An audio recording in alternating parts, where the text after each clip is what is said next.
Oh, holy smokes. Didn't see you there, folks. Welcome back to another episode. Today, we're going to be talking about a couple things, namely the world being on fire and the live stream genocide that's coming right to our faces via social media.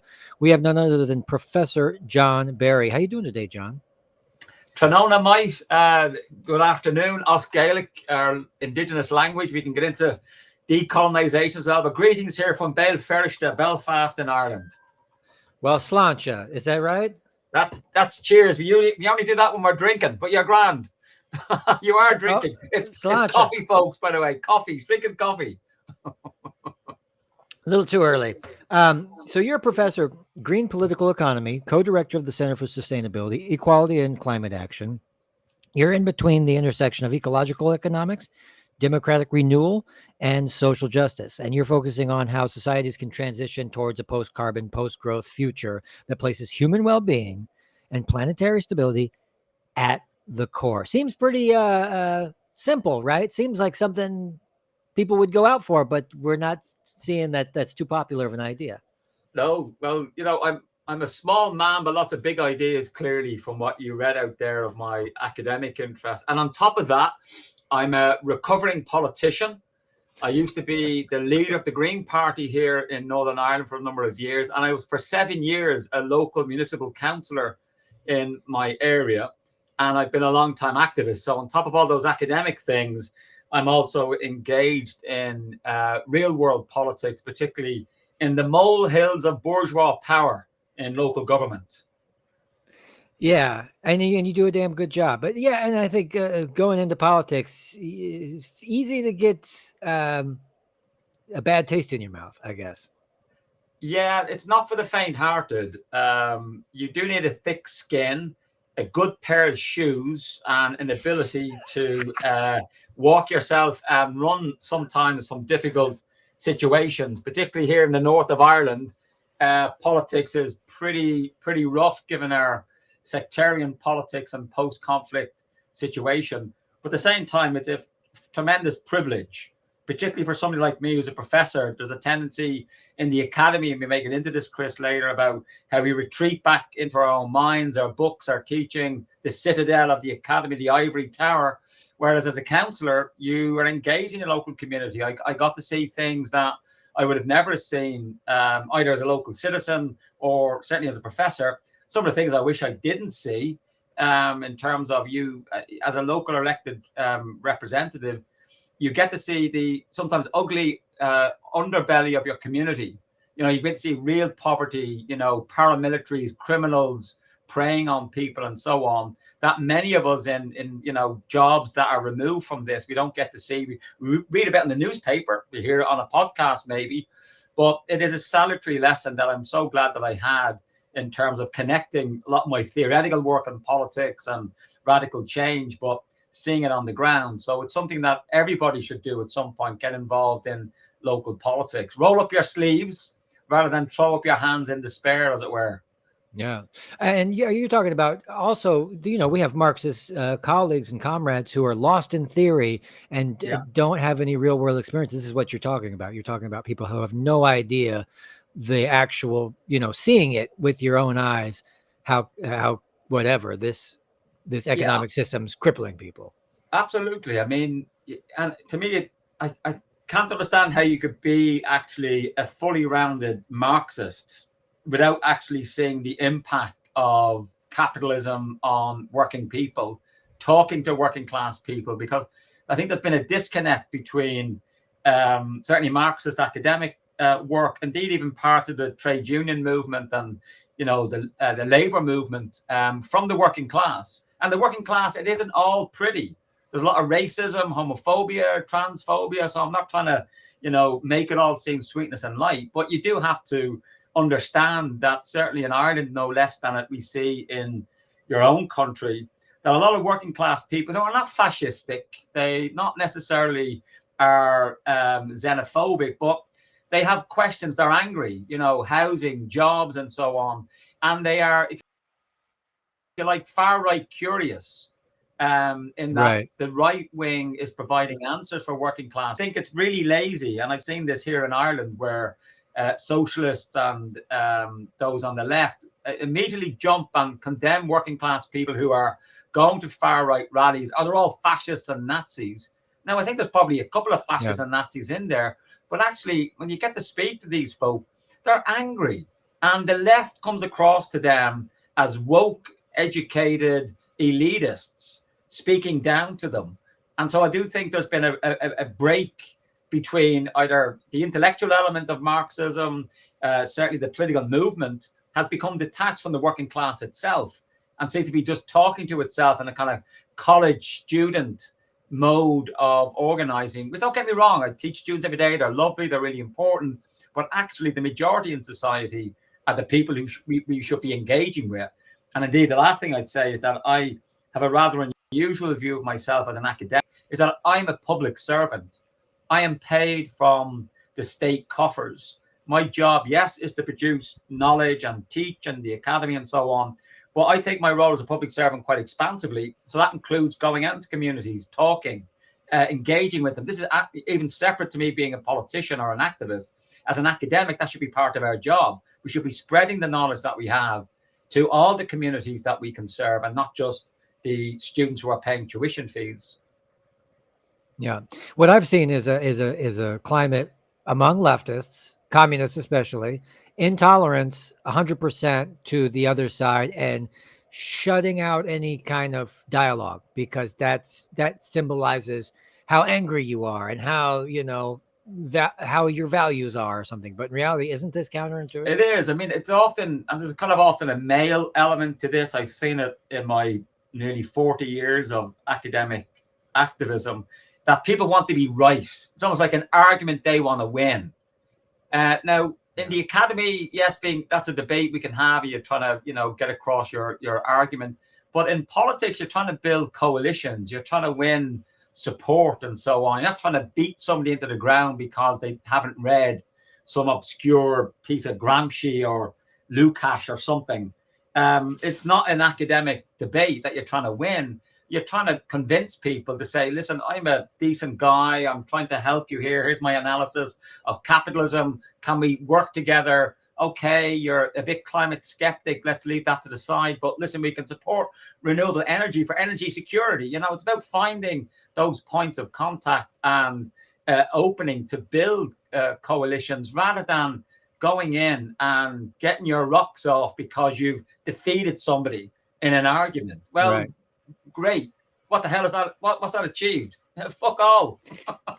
Yeah, I think it's another instance of where human beings get their ego takes control of things, where they want to do it out of a moral imperative. They want to be known as being the virtuous one, and yet it always boils down to like a brutal competitive mindset where people can't just say, if you really care, like, and a lot of communists won't go vegan for that. You know, they say, well, I want the working class to be free, but fuck animals. Yeah. I'm like, dude, it's all I mean, it's all sort of interconnected. Yeah. But the thing is, you can't be a single issue activist, because we don't live single issue lives, as, you know, Audre Lorde said. I mean, and on the point you make about ego, I mean, one of the lessons for me of being a local councillor at the very bottom rung of politics here in the north of Ireland, and I was the only Green elected in this council chamber, and people need to understand that the politics in Northern Ireland are very strange. It's sectarian. You know, I had people in the council chamber who were also elected who denied not just climate change, but denied evolution. You know, we have a high number of evangelical Protestants in Northern Ireland who are absolutely anti-science. So it was a pretty strange and tough environment to be in. And as the only Green, and also my accent, what really stood out, I'm from Dublin originally, not in Belfast, and that would make me seem to be a nationalist, an Irish Republican. So I had all these kind of experiences of being on my own. Thinking about my time in council was a good lesson for me as a tenured professional white male with a good job, that my experience as the only kind of gay in the village, in a way, or the only Green, that I felt that, oh, is this something like that a person of color or a minority feels? Because in the council chamber, I was regularly dismissed, you know, ridiculed. And the take-home lesson I had, Chris, from my time as the only Green on council, and I didn't win any argument in the council chamber because I was outvoted. I didn't have the numbers. But the takeaway lesson I took is that you're in the presence of real power is not when people are arguing against you, is when you are met with silence. And I'm sure that is an experience that many of us have had in different ways, but particularly, as I say, it wasn't one that me as a white professor, well able to argue and so on, that's not an experience that I had ever had. And even though as I say, my time as a counselor was pretty frustrating and always being defeated, I took home the lesson that this is something that I need to be aware of, that other people experience on a daily basis. So as I say, that issue that I was prepared in the council chamber, I was up for argument and debate, I'd offer my perspective, waiting patiently for the comeback, and then I'd go in again. But more often, I'd make my claim, I'd have my evidence base, blah, blah, blah. And then I'd be met with silence and just say, okay, vote this through. Next item, please. That was really crushing. Yeah. But that was a good lesson to learn. Yeah.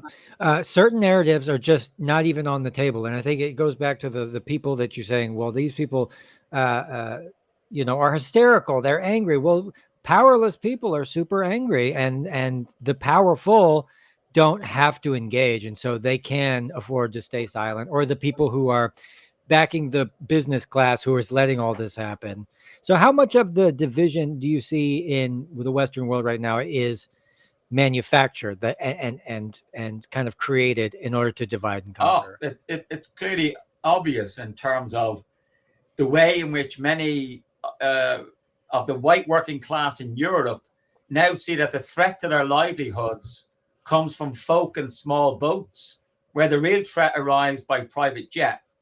And the way in which the ruling class, through their control of the media in particular and social media, have now created a narrative whereby the crisis, and take your pick, healthcare, housing, jobs, it's not because of the capitalist system or the lack of investment by the state in healthcare. No. It's immigrants. It's people seeking refugees and so on. And so the working class itself is now very, very divided, and the left is in a really bad position because it's been progressively moving away. The likes of Clinton in America, the likes of, Tony Blair and New Labour in Britain, they decisively moved away from the working class, who then just retreated back into not voting. And they only voted, really, certainly say in the UK, when Brexit happened. That's why it was such a surprise. A lot of working class people who simply left politics because the New Labour and Clinton project didn't really help working people. That was accelerating globalization. I mean, that gobshite Bill Clinton, he broke the Glass-Steagall Act, which created the global financial crisis later in 2008, separating retail from investment banking. That was under Clinton's watch and so on. So in my view, the New Labour, that kind of, social democratic neoliberalism, if you want to call it that I would blame the rise of the radical right, the MAGA, the xenophobic, religious white nationalism, that's partly to do with what the labor movement has caused by moving away from the working class in many ways. And a funny way that I explain it to people is, particularly in the UK context, is Tony Blair MP, that's Member of Parliament, is an anagram of I am Tory Plan B, the Conservative Party. So he was basically a sleeper cell for Margaret Thatcher. Yeah. I think what you see is neoliberalism tried to rebrand itself after, well, we had Reagan, you had Thatcher. When Reagan came in, he deregulated everything, and then so began the collapse of the West, and privatizing all the essential stuff. But what they did was they brought back God into the thing and made it a big religious thing. Yeah. Well, when Clinton came in, he said, well, if they can interject all this touchy-feely crap about religion and spirituality and patriotism, then we can inject these liberal values and make it seem like we care about, we can feign interest in gay people and human rights and stuff while bombing people abroad. And so I think you're absolutely right that that then paved the way for people to be completely upset with these neoliberal policies that said, oh, we care about the gays, let them get married and everything. But then at the same time, productivity is going up while wages are staying flat. So Yeah. of course, this is what happens. Yeah. And of course, now people hate anything woke Yeah. or DEI. Yeah. And then it makes and people are being replaced. White people are being replaced. And I'll tell you the truth. The research I do is showing that the commodification of housing historically has been to blame for the decrease in people wanting to do it. Like if they can't find a hole to have sex in, they're not going to have children. Yeah. So it all comes back forward. You're also working in the green political. It's taken a huge backseat since these conflicts have popped up. But what did you think in practice? What would it look like if we had a green economy? Sure. But just before I get to that, Chris, I'll just make a comment about the dangers of a focus on identity politics without attending to the materialist politics of working people. Is that I've often noticed, particularly right-wing politicians, certainly here in Ireland and Britain, they'll go on about these moral issues in terms of they don't like gays or they're pro-gay. And of course, this affects nothing in the material makeup of the economy. These are kind of costless in a way. You get your moral rocks off, but there's no actual political economy in terms of, is this going to change power at all? I think that parts of the left have fallen for that. Is that, an investment so much in these non-materialists. Don't get me wrong, I'm a trans ally, I'm a gay ally and so on, but not at the expense and certainly not instead of attending to the intersectional connection between working class struggle and these issues, which to me, to extend the intersectionality, the people who are going to be hurt most, and they already are hurting and dying, are working class people around the world because of the climate and ecological crisis. The reality is that people are already dying as a result of the storms, the typhoons, the heat wave. Racialized, though, because it's happening in other parts in Africa and Asia where we don't give a shit about them, we don't hear them in the news, and so on. I mean, I've even heard some serious talk from scientists because they're so depressed, climate scientists, that is, about the failure of the Belém COP conference in Brazil, that how many rich white people is it going to take to die from a climate calamity for us to get our shit together? I mean, it's an awful thought. Is it going to take some terrible disaster in the heart of Europe or the States? I have my doubts, and I'll tell you why. We had Hurricane Katrina in the States in 2005. Now, don't get me wrong, hurricanes happen in that part of the world all the time. That's hurricane season, Hurricane Alley, and so on. But what the climate crisis is putting in more energy into these naturally occurring phenomena, typhoons and storms. So when that slammed into New Orleans in 2005, and, the empire, the center of the empire, the richest country in the world, most powerful country, experienced a climate-related calamity, many of us naively, including me, said, okay, here we go. Even George W. Bush can't deny now the climate crisis. We're going to see America step in and do something because it's killing. Well, the problem was it didn't kill enough white people, you could say. There's a lot of black people that it killed, and the racial dimensions of that.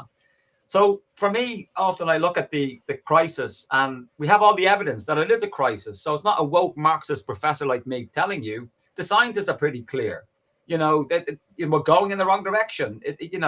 From their point of view, there is no capitalist solution to the crisis. And they're just looking at it functionally. You can't have an endlessly growth-based economy based upon carbon within the finite limits of the planet. So just purely from a scientific point of view, capitalism has no solution to this crisis. Never mind then the ethical, political arguments we can mobilize from a left-wing perspective. But I tell you what a real crisis is, the pandemic.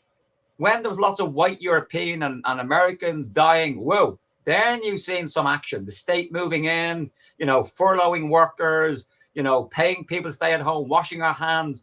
So why was it that our societies were able to mobilize in the context of the COVID emergency, for which we had the epidemiological medical evidence as well, and we do not see anything touching the sides of what's needed with the climate crisis, for which we've had decades of evidence. So we have more scientific evidence for the climate crisis than we did probably for COVID.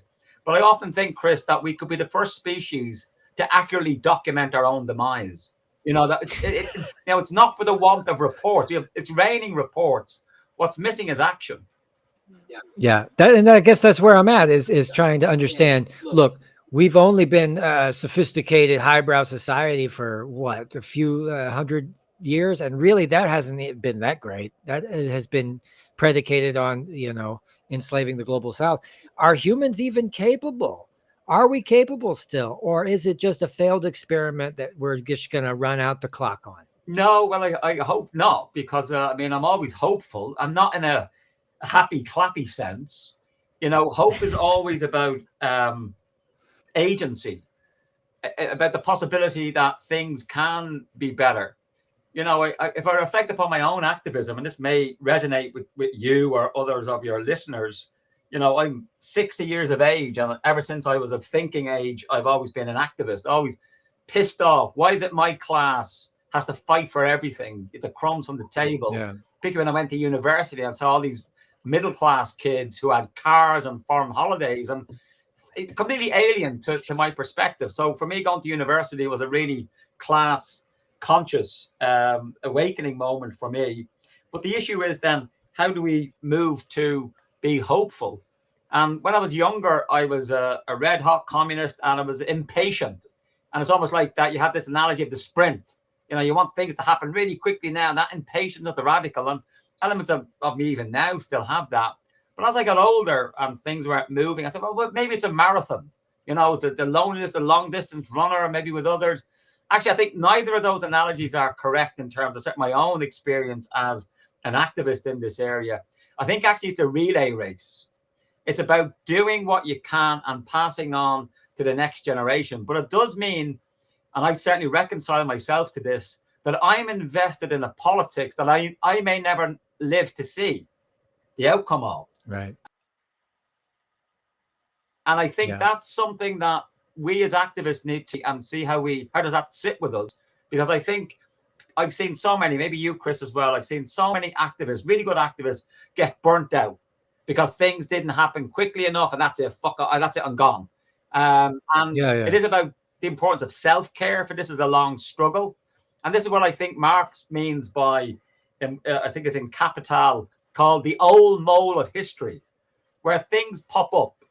On the surface, nothing is happening, and then suddenly, something can happen. But that something happening is only because of the activism that keeps going, even when things aren't looking great, even when it looks hopeless. You must always fight. It's better to light a candle than curse the dark, as probably the good book of the Quakers say. But for me, I actually think that my own kind of Marxist worldview and activism is probably me reconciling myself to my religious upbringing, because for me, Marxism is a Christian heresy. It has all the same format of redemption, of sin, of a better world and activism. Now, that might sit on some of the more hardcore secularists out. I don't care. I think for me, there's a perfectly good reason why it is a faith in the decency of human beings that we can make society better. And we do need to keep on keeping on, despite the fact that things may not look well now. And in a way, I've just come from a pro-Palestine, and in a speech giving to academic college students, I basically said two things that we have no right to do in the context of the genocide in Gaza. I said, one, we've got no right to be hopeless, because the people in Palestine, they're fighting. They're not giving up. We here as allies in the West, in privileged positions away from the repressive nature of what's going on, we have no right to be hopeless. The second one is, we have no right to tell the Palestinian people how they should seek their liberation. It is the right of every occupied people under international law to use whatever means necessary to achieve their liberation.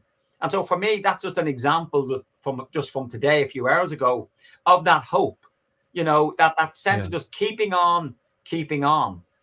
Once you reconcile yourself to the fact that it is a struggle, buckle up. You don't have to be involved in the struggle all the time. Part of what I see as an issue that most activists don't often take fully cognizance of is self-care. Sometimes you need to move away, take a couple of months out. It's okay. You are not a traitor to the cause. Because again, I've just seen so many good activists get burnt out because they've not been taking care of themselves. the analogy, when I was talking with my father, who's a wise peasant from Wicklow, and I was telling him about this issue of activism burnt out, and he says to me, John, he said, you ever look up at the sky at a flock of birds, and they're flying in that V-shaped formation? The bird at the front doesn't stay there all the time. And therefore, that does connect to the issue, Chris, you raised of ego. I think sometimes people stay in those positions of leadership when they're past burnout, when they're not able to listen and be accommodating to the views of others. In that case, then you say, listen, you step back, you take a break, come back, when you're ready. And so you're not, as I say, being negligent in your activism by taking time out. Yeah, I think you need to take months out sometimes in order to rekindle that fire. Yeah, I told myself this mantra, which is, what you do is you're like erosion. You know how water drips onto the stone and slowly carves out divots in a very strong piece of, essentially that's what we are. We're weak water, decentralized people trying to make the world a better place. It's you're not going to see it in your lifetime, and expectations will disappoint you if you have them too high. And so you just have to wake up every day, like I'm doing today, running my podcast at a financial loss in order to just slowly get the information out there that I think is important to future generations, et cetera, et cetera. There is hope, though, right? I mean, there is some slight, like a lot of the young people now are very interested. You teach children all day. What's the consensus? Are they hopeful? Well, it's a mixed bag. I mean, some of them, I would say, are clinically depressed, and who can blame them? I mean, it's tough to be a young person today because all of the promises that I had when I was a younger person, all those promises now are shit for a lot of young people, non-decent paying unionized jobs, bloody AI coming in to manufacture, massive amounts of technological, unemployment, the pressures on them with social media and so on. So I think there's so much pressure on young people that for me, I take it very seriously. I don't want to load now. Oh, here's the climate crisis now. Oh, fuck's sake, Jesus, bad enough. And now you're going to, load the climate issue on me. So for me, I always pepper my education with reminding them to take care of their own emotional reaction. A bit like what I said about activists. That it's something we don't do enough in the academy, or indeed in activism. We don't talk enough about our emotions. Me personally, in my work and my teaching and activism, I cry. I've got 2 children. I'm looking at the latest, climate report, and then I look at the crap the government is not doing, and I get emotional about my kids. And there's nothing wrong with that. Now, if you stay there, you can get depressed and inactive, and that's a bad place to be. But I do think we need to fully embrace the fact that we're not just brains on legs. We have hearts. We feel. We have hands to do things with, that sense of head, hand, and heart. And certainly in my own teaching, I do talk about the emotional, and I use myself as as an example. And I do wish more academics in this area, maybe some of them do. I do wish certainly activists would talk more about that emotional dimension, because I think it would make them more relatable to working class people. But don't always hide behind, we do need that. It's a complex system to understand political economy, but that can't be the full way we communicate with people. A lot of the time when I'm talking to community groups, I say, listen, yes, I'm a professor of all this knowledge and books, but you know what? I'm a dad, and I'm shit scared about my kid's future. What about you?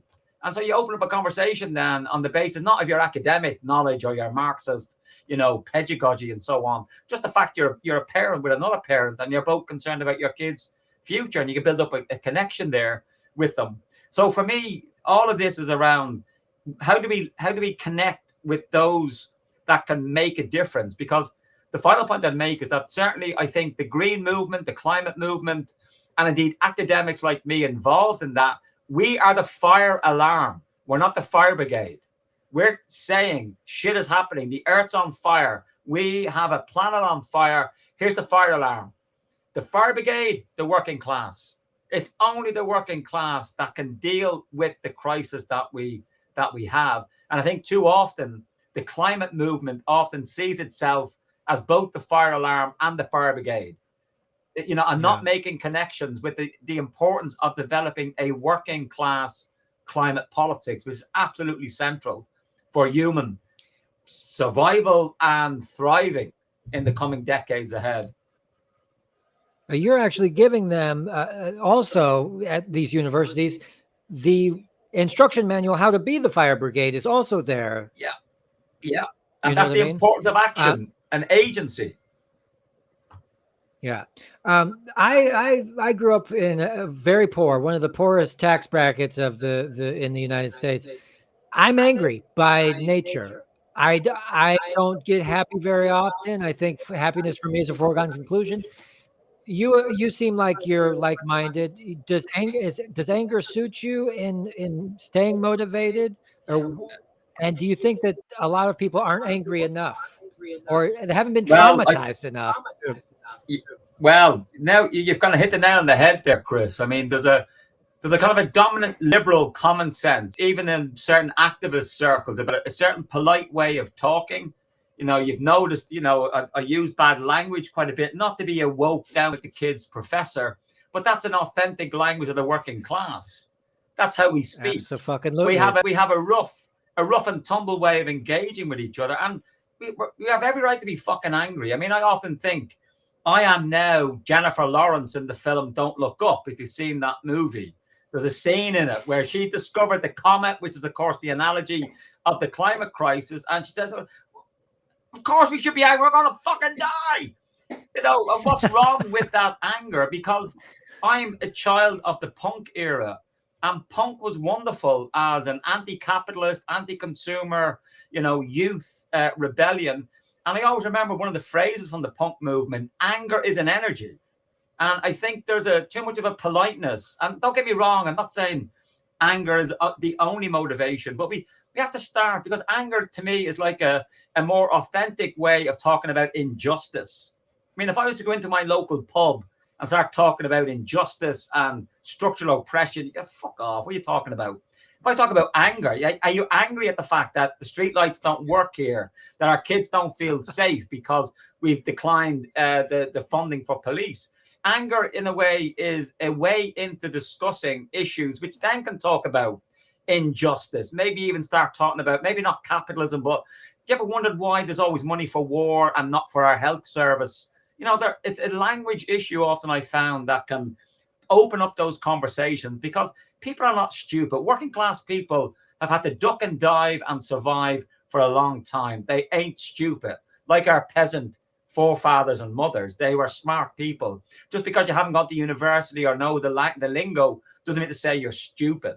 And that's, I think, part of the problem, is to try and create a dialogue between those of us who do have a sense of privileged knowledge. We have maybe a more expansive structural view of where things are, but we can help explain to people, you know what, if you're going to protest, don't protest against an asylum-seeking accommodation, which we have here in Ireland, people protesting where people are seeking asylum. Go and protest outside the government offices. There aren't building enough bloody houses. In other words, take your anger and correctly address it to the real class enemy. They aren't black and brown people coming from Africa and so on. They're not our enemy. The enemy is very clear. They're our own domestic ruling class. Yeah, I think that's brilliant, because you're right. These liberals are just simply not traumatized enough, or haven't gotten to the point where they understand anger in a way where they can talk to the people who are scapegoating immigrants as a quick thing. We can, because we know these people. We grew up with these people. We're around these people. I think there's going to have to be a rude awakening before people really become militantly focused. And what is with this? They never want to go after the powerful because it's too hard, or... Well, I think for a lot of people, they've bought into a kind of a liberal version of the social contract. You know, the most kind of egregious or developed expression, of course, like the American dream. I mean, it's always been unusual for me as a political scientist that most poor people in Europe, for example, they're up for massive taxes on billionaires. You know, tax the rich, absolutely. Whereas we don't find that in America. That actually there's less support for taxing the super rich, even amongst the poor. And that's partly, I think, the power of this ideological myth of the American dream. I mean, it's like, you know, George Carlin, God rest him, brilliant, you know, comedian. He says it's called the American dream for a reason, because you've got to be fucking asleep to believe in it. To believe it. Well, it has a real powerful impact on people. And that's why people will support the status quo unless, as you know, this is classic Marxism, when they have nothing else to lose. You know, we've got too many people with a vested interest. Okay, they're not the super rich, but they're doing okay. The kind of satisfied middle classes. And certainly from my experience as an activist and an elected politician, you get a lot of people in the working class strata of society on welfare, beaten down, who just do not have the energy for anything. They've checked out. They are just surviving. They're not involved in politics. They couldn't give a damn about it. And the people who make our politics then are the comfortable middle classes. And those, of course, then on the top. Except now that we see with the rise of the right, they've been able to mobilize those elements of the working class that have been, you know, somnolent or have been inert. And I think, you know, yes, do I want the working class to be mobilized in this way? Absolutely not. But they are mobilized now. And we have had some success in Ireland. Activists have gone to these racist demonstrations where a lot of working class have gone and talked to people and cleaved them away to give them a different analysis. So the issue is about talking to people, you know, showing that you have a solution to their material needs. And the thing is, it can't be abstract. It can't be an ideological commitment. Yeah. You know, that maybe you and I would have. It has to be a material one. No, we're going to make sure there's more houses, more jobs, cheaper energy, you know, decent food. And it has to be those real material issues, which I think the left have moved away from as it's become involved in identity politics or gone more theoretical and so on. Yeah, I think this is, like you said, this is the culture politics was the big diversion to set us away from empathy for the greater good, which left-wing politics is predicated on what's best for everybody, which is not just the ethical right thing to do, but it's the pragmatic thing to do, because your fucking society won't collapse in 30 years because you fucking gave all the land to a handful of people. If your phone is next to your microphone, take it away, because I think it's buzzing a little bit. I wouldn't want to hinder any of your message there. Funny you should mention George Carlin. He also said the rich do none of the work and take all the money. The working class do all the work and pay all of the taxes, and the poor are just there to scare the shit out of the middle class. And I'm glad to say on Thursday, George Carlin's daughter will be on this show, and we're going to talk to her. Yeah, I'm actually really excited for that, because George Carlin's a fucking legend for me. I put him on every 3 months just to stay sane.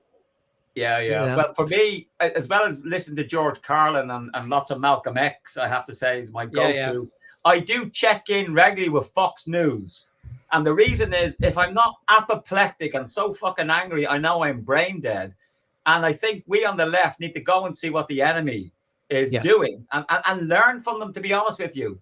I mean, here's the thing about the left and the right. The left were far too invested in facts and winning arguments and so on. Don't get me wrong, I'm not making a case to lie to people. The right are brilliant at simplifying and talking in an emotionally resonant argument. So we need to start talking in terms of emotions and simplifying our message. I mean, the two that I think have been absolutely stellar winners from two sides of the Atlantic, I think the MAGA movement, Make America Great Again. Fucking simple. There it is. It says it on the tin. What's the opposite? We don't have it. In Britain, when we had this vote, which was largely driven by a right-wing perspective of leaving the European Union, Brexit, it was, take back control. That was the Leave campaign. Again, really, really simple. Yeah. So we need to start coming up with simple, emotionally resonant ways. And the most powerful one for me is riffing off the issue of justice and fairness. I mean, working class people are mostly decent. Again, there are racists there, there's xenophobes. You know, we can't say that the working class are all paragons of virtue. but for the most part, they're decent, they're hardworking.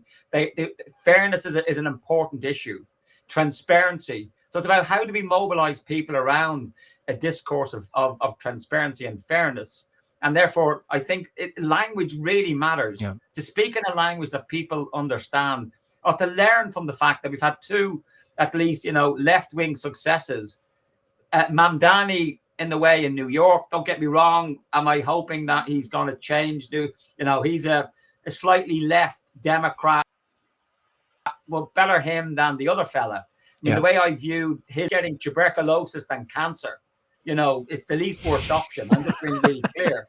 But the other success we've had here in Ireland is we had the election now of a very left-wing president in Ireland. Yeah. What's she like?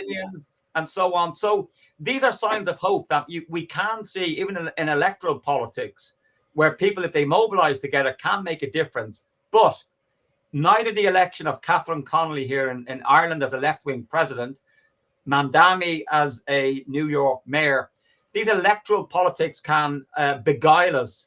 And that electoralism is dangerous. We need to return in some ways to the Bolshevik strategy of the dual power. Yes, absolutely. Get elected power, build class power in electoral politics. But it's also about building class power and community power in communities and also in factories and offices. So we mustn't get distracted by the electoralism. It's both. I mean, in a way, a bird never flew on one wing. We need both of these. Organizing in communities and factories and offices, and also in electoral politics as well. Yeah, no, I couldn't agree more. One of the theories I was working with too is that one of the other things is the virtuous or the left are too virtuous sometimes to seize power. And that's one of the other big things is they're not, they need to be kind of arrogant enough to sort of be able to seize power.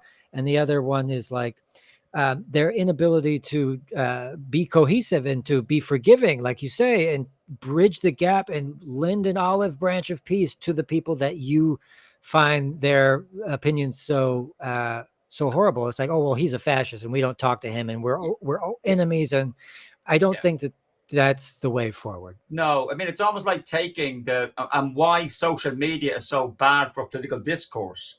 Because what social media has done, it created habits with people.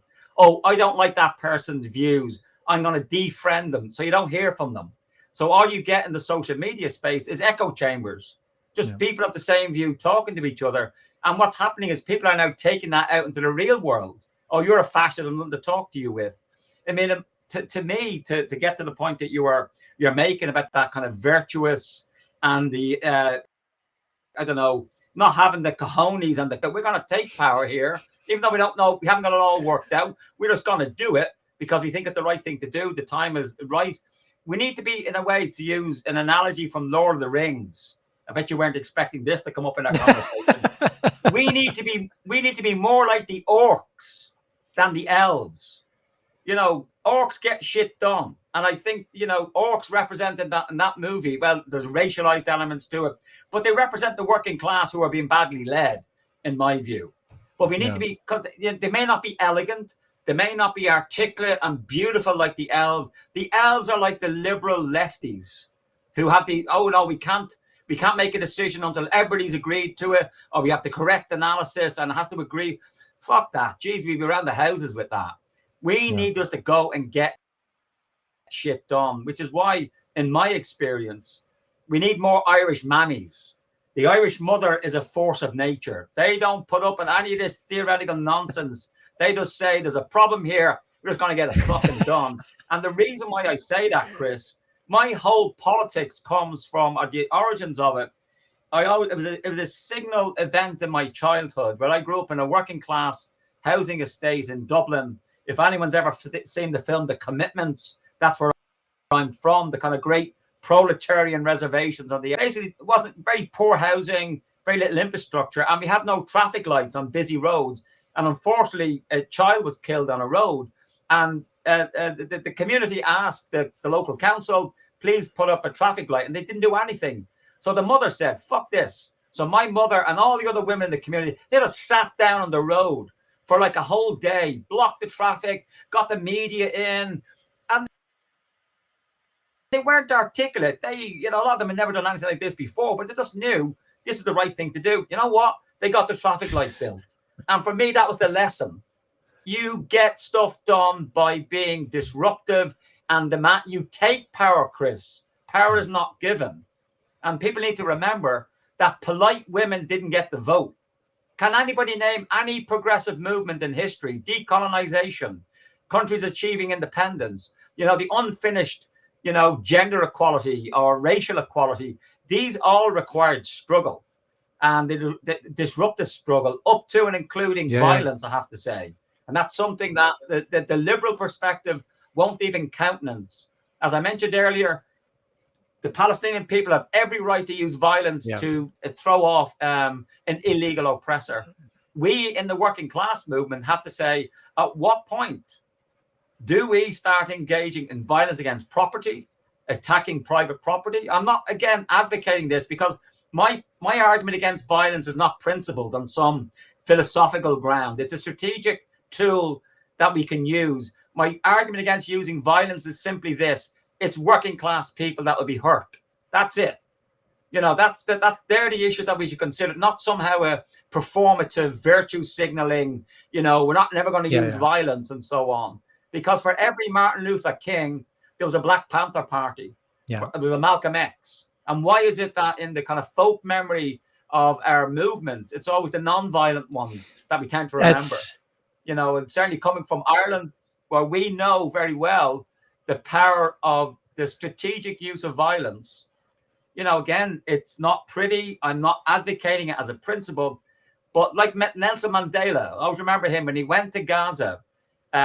He said, obviously, we should always use non-violence, except where we're met with violence. Then we meet violence with violence. And we live in a very violent society, as you would know, Chris. The structural violence, the way in which we have microaggressions against women, toxic masculinity, never mind then the violence of global supply chains in the global south. And once you begin to see that we already live in a violent society, we say, well, okay, what's our response to it? Did we try and liberally reform it? Well, we tried that and it didn't work. Did we try and use the electoral system? Okay, some modest success, but didn't work. So really, for me, it ends up with the importance of what Lenin talked about. What is to be done? We're still at that issue. And for me, it's revolution. And unless we fully accept that, it's a bit like what Chico Mendes, who was a fantastic trade unionist in Brazil, murdered actually by cattle ranchers, where he was making the same comment about the green movement. And he basically said, green politics without class struggle is gardening. I heard that one. Yeah, exactly. And Stokely Carmichael said, Kwame Ture said, in order for nonviolence to work, your opponent has to have a conscience, And Nelson Mandela also said, without armed struggle in apartheid South Africa, we wouldn't have gotten nearly as far. And and this is somebody who is an icon of nonviolence, Don't let Erica Chenoweth and all these liberal academics try to, pussyfoot around the fucking truth about human nature and what history definitively fucking says, Aye. And actually, for me, again, it kind of touches upon what you were talking about your own biography, Chris. It probably sounds similar to me. It sounds like it. Working class people grow up in and around violence, whether it's the police, whether it's the structural violence of hunger and poverty and seeing blighted lives. Yes, it sometimes expresses itself in terms of domestic violence as well, or street violence with gangs. I mean, that was the context I grew up in, which I think is no different than many other working class people. And when you grow up in a context of violence, that means that you're more familiar with it, particularly when it comes from the state or it comes from the neglect by the state as well. And if you're a liberal middle class person, and they're the ones who dominate talking about there's Extinction Rebellion, that this idea, this study has shown us that non-violent rebellions succeed. Tell that to India. Tell that to many of the countries in Africa who used armed struggle, counter-revolutionary struggle to achieve their independence. It wasn't true non-violent. They tried that, but always as a combination of two elements of that non-violent electoral reformism. But at the same time, it's mobilizing, creating class power including the mobilization of self-defense. I mean, what I'm talking about here is self-defense. In the same way, the Black Panther Party, they began as a self-defense for the Black community in America, using arms. Warsaw Ghetto. Come on. Yeah, yeah. So don't take it off the table. I think that's the most important thing, is don't limit yourself based on some kind of dogma that somebody else is trying to beat into your head. If you understand history, then you'll know what to do. Ladies and gentlemen, we've gone over time. John Barry, will you come back and hang out with me again? More than happy to. And next time we'll have a glass of Irish whiskey at either end here, and we'll have a great old chat. I love it. And then we'll sing the Rocky Road to Dublin. 1, 2, 3, 4, 5. Big Dubliners fan. I got my banjo and my fiddle there, so got solidarity with you up there. Anything you want to add before we go, where people can find you, et cetera, et cetera? No, I mean, beyond that, I'll just leave you with an Irish phrase that might help you, because often we're in a very, very difficult position in the world. We're on the back foot on the left, but as I said, never give up hope. And the Irish phrase that always keeps me going is "Bíonn gach tosag lag," and what that means is every beginning is weak. So you have to begin, and we have to continue, and collectively go together. Learn, relax, repeat. Learn, and for me, that's the rhythm of a working class, progressive movement as we go forward. And in particular, we're not only on the right side of history here, we have the science now backing us up. We need to move to a post-capitalist, post-growth, planned economy to mobilize our resources, where we're not fucking sending weapons to that genocide or Netanyahu. And we're using those resources for food, for housing. Every bomb that's sent to the genocide is another, housing unit that we can't use, another kidney dialysis machine. And that's a very simple language to get across to people. Why the hell is there always money for war and not for our healthcare service? People get that. And it opens up a question then, for them. So for me, that's why I'm still involved in this, is that, this in terms of this long struggle that I can see my forefathers and mothers, not family related, but I see myself in a tradition stretching back a long time. And it's that issue that we're in for the relay race, folks. Yeah.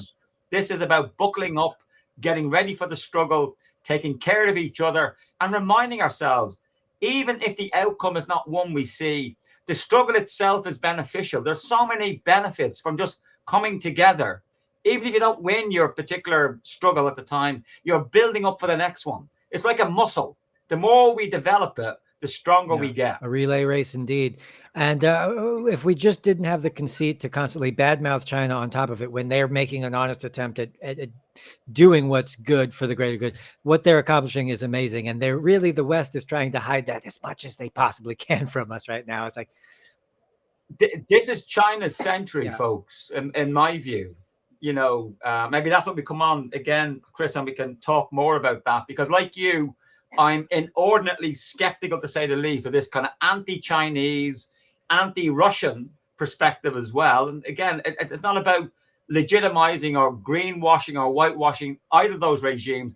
But if China had not done what it's done in terms of producing at mass scale, cheap solar panels, wind farm equipment, the world be in a worse place than it is now. And we need to give recognition to the power of a planned economy. China's an anyway, without getting into the details, I think that the future it lies in something about what the Chinese is doing. And while there is a lot of rhetoric in the Chinese Communist Party around ecological civilization, they have delivered. They have created green technology at scale and cheap, including even electric cars. So, folks, there are other electric vehicles available, but don't buy a swastika car. That's the BYD, build your dream, made in China. Much no planned obsolescence in these machines. Cheaper, better for you, better for the planet. There's no planned obsolescence in these fucking cars. I'm telling you. Yeah. All right. Well, hey, let's say goodbye to these people. We'll talk right after this. All right. Bye, everybody. Don't let your meatloaf. John Barry, wonderful human being.